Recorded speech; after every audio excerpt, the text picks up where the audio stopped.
50,000 টাকা দান কইরা বিশাল বড় স্লোগান নিয়ে বাড়িতে এসেছে। ওখানে স্লোগান দিয়ে দিছে, দা বিশিষ্ট দানবীর জনাব অমুক 30,000।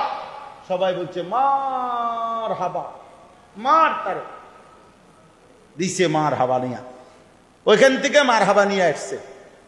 কিন্তু আপন ভাতিজা, আপন চাচা, আপন ভাই তারে 1 বিঘত জায়গা ছেড়ে দিলে বা তারে 500টা টাকা দিলে, তারে 1000 টাকা দিলে তার বড় উপকার হইতো না। এই করতে আনো পয়সা কি গাছে ধরে, মানে এরে 100টা টাকা দিত রাজি না,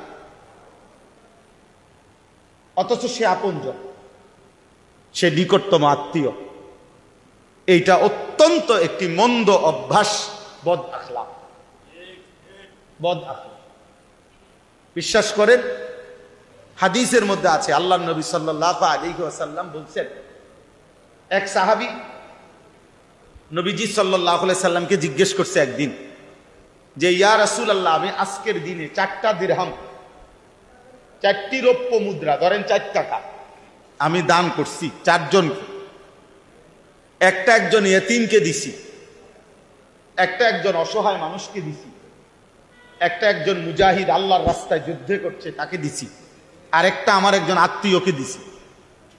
তিনি জিজ্ঞেস করছেন, ইয়া রাসূলুল্লাহ, আমি সর্বোচ্চ নেকি পাবো কোনটাতে? আল্লাহর নবী সাল্লাল্লাহু আলাইহি সাল্লাম বলেছেন, যেই টাকাটা তুমি তোমার নিকটতম আত্মীয়কে দিয়েছে সেটার মধ্যেই সর্বোচ্চ নেকি।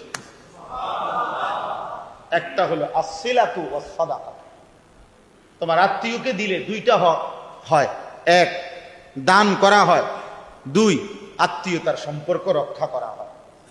দান করার নেকিও মিলে, আত্মীয়তার সম্পর্ক রক্ষা করার নেকিও কি কোরআনুল হাদিসের মধ্যে আছে।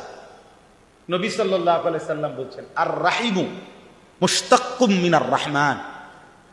আর রাহিম, রাহিম শব্দের অর্থ আত্মীয়তার